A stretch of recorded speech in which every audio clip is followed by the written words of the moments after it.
Hello കൂട്ടുകാരെ, വീണ്ടും ഒരു പുതിയ വീഡിയോയിലേക്ക് എല്ലാവർക്കും സ്വാഗതം. അപ്പോൾ എൻ്റെ ചാനൽ ആദ്യമായിട്ടാണ് കാണുന്ന ആളുകളുണ്ടെങ്കിൽ സബ്സ്ക്രൈബ് ചെയ്യണം. അപ്പം ഞാൻ ഇന്ന് ഉണ്ടാക്കാൻ പോകുന്നത് ഒരു ഇലയട അല്ലെങ്കിൽ ഇലയപ്പം എന്നൊക്കെ പറയും. അപ്പോൾ അതെങ്ങനെയാണ് ഉണ്ടാക്കുന്നത് നോക്കാം. നമുക്കതിനായി കുറച്ച് തേങ്ങ തിരുവിയെടുക്കണം. അതിനുശേഷം ഞാൻ കുറച്ച് ആട്ടമാവാണ് എടുത്തിരിക്കുന്നത്. അത് ജസ്റ്റ് കുറച്ച് വെള്ളവും ഉപ്പും ചേർത്ത് കുഴച്ച്, തീരെ നമ്മൾ ചപ്പാത്തിയുടെ അത്രയും കട്ടിയാക്കരുത്, അതിനേക്കാളും കുറച്ച് ലൂസാക്കി കുഴച്ച് വയ്ക്കുക. അതിനുശേഷം തേങ്ങ ചിരകിയത് ഇതുപോലെ എടുത്ത് അതിലാവശ്യത്തിന് ശർക്കര അരിഞ്ഞ് വെച്ച് അത് രണ്ടും കൂടെ മിക്സ് ചെയ്യണം നന്നായിട്ട്. ഇത് നമുക്ക് ഇലയപ്പത്തിൻ്റെ അകത്ത് വയ്ക്കുന്നതിൻ്റെ ഫില്ലിംഗ് ആണ്. ഇത് നേരത്തെ ഇതെല്ലാം റെഡിയാക്കി വെച്ചിരുന്നാൽ നമുക്ക് പെട്ടെന്ന് തന്നെ ഒരു 10 മിനിറ്റിൽ നമുക്കിതെല്ലാം ചെയ്തെടുക്കാൻ പറ്റും.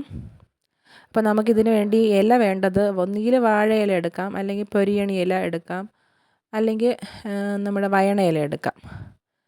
അപ്പം ഞാൻ വാഴ ഇലയും വയണ ഇലയാണ് ഇതുപോലെ എടുത്തിരിക്കുന്നത്. അപ്പോൾ ഇതുപോലെ നന്നായിട്ട് മിക്സ് ചെയ്തെടുക്കാം. നമുക്കിതല്ലാതെ വേണമെങ്കിൽ ഈ കരിപ്പട്ടി പാനി കാച്ചിയിട്ട് നമുക്ക് അതിൽ തേങ്ങ ഇട്ട് കുറുക്കി നന്നായിട്ട് വഴറ്റിയെടുത്തതിന് ശേഷവും നമുക്കിതുപോലെ ചെയ്യാം. അപ്പോൾ അത് ഓരോരുത്തരുടെ ഇഷ്ടമാണ്.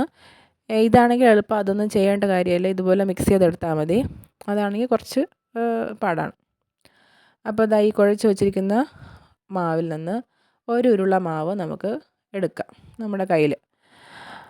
ഇതുപോലെ ഉരുട്ടിയെടുത്തതിന് ശേഷം ഈ ഒരു കൺസിസ്റ്റൻസിയിൽ വേണം എടുക്കാൻ. കാരണം വെള്ളം കൂടിപ്പോയി കഴിഞ്ഞാൽ നമ്മൾ വേവിച്ചെടുക്കുമ്പം അതിൽ നിന്ന് എല്ലാം പൊട്ടി വെളിയിൽ വരും. അപ്പം നമുക്ക് അങ്ങനെ തീരെ വെള്ളം ആവാൻ പാടില്ല. ഒരു ലിമിറ്റിന് വെള്ളവും വേണം, എന്നാൽ തീരെ കട്ടിയാവാനും പാടില്ല. അപ്പോൾ ഇതുപോലെ ഇലയിൽ വെച്ച് പരത്തിയെടുത്തതിന് ശേഷം നമുക്ക് ഈ ഫില്ലിങ് ഇതിൽ നിറച്ച് വെച്ച് കൊടുക്കാം.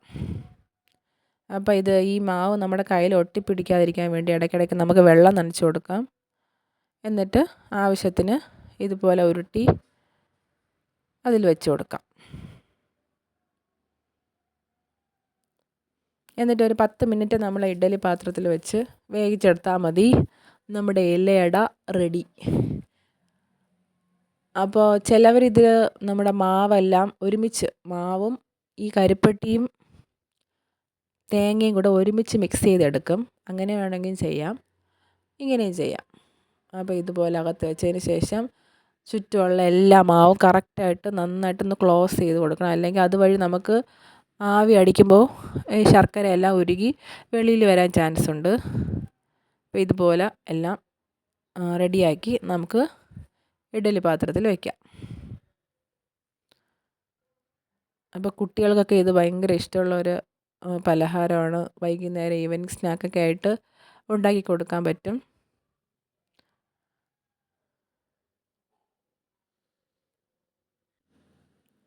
അപ്പോൾ ആവശ്യത്തിന് ഇതുപോലെ വെള്ളം നിറച്ച്, ഒരുപാട് വെള്ളം, 1 ഗ്ലാസ് വെള്ളം വെച്ചാൽ മതി ഇഡ്ഡലി പാത്രത്തിൽ. അപ്പോൾ പെട്ടെന്ന് ആവി വരും.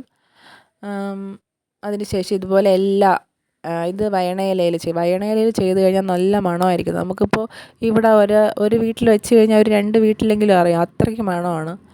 അപ്പോൾ അത് നല്ല ടേസ്റ്റും ആയിരിക്കും. അപ്പോൾ ഇതുപോലെ വെള്ളം തൊട്ട് നനച്ച് നമുക്ക് നന്നായിട്ട് പരത്തിയെടുക്കാം.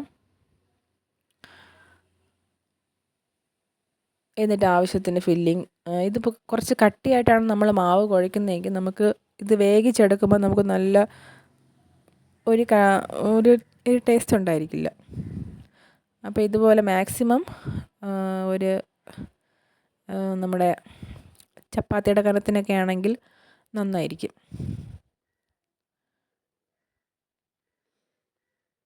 ഇതും വേറെ ഷേപ്പിലും നമുക്ക് കോട്ടിയെടുക്കാം. നമുക്കിങ്ങനെ കഞ്ഞി കുടിക്കാൻ വേണ്ടി നമ്മൾ ഇല ചുരുട്ടിയെടുക്കും പോലെയും ചെയ്യാം. അപ്പോൾ അതിന് പകരം ഞാൻ ഇങ്ങനെ ചെയ്യണം. അപ്പോൾ ഇതുപോലെ ഇനിയുള്ള എല്ലാം ഇതുപോലെ കോട്ടി നമുക്ക് വയ്ക്കാം. അതിന് ശേഷം 10 മിനിറ്റ് വേവിച്ചെടുക്കാം. അപ്പോൾ എൻ്റെ വീഡിയോ സബ്സ്ക്രൈബ് ചെയ്യാതെ ഒരുപാട് പേര് കാണുന്നുണ്ട്.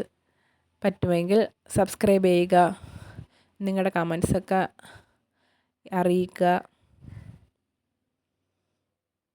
പറ്റുമെങ്കിൽ കൂട്ടുകാർക്കൊക്കെ ഷെയർ ചെയ്യണം. അപ്പോൾ വീണ്ടും അടുത്തൊരു വീഡിയോ ആയിട്ട് വീണ്ടും വരാം. അപ്പോൾ ഏകദേശം ആവി വരാറായി. ഇനി ഇടയ്ക്കൊരു ഇതിൻ്റെ അടപ്പൊന്ന് തുറക്കുമ്പോൾ നല്ലൊരു മണം വരും.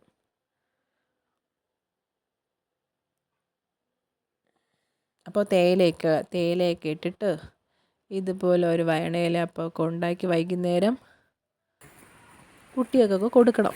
അപ്പോൾ അവർക്കും ഇഷ്ടമാവും. അപ്പം വീഡിയോ കണ്ടവർ ലൈക്ക് ചെയ്യുക, ഷെയർ ചെയ്യുക, സബ്സ്ക്രൈബ് ചെയ്യുക. Thank you friends.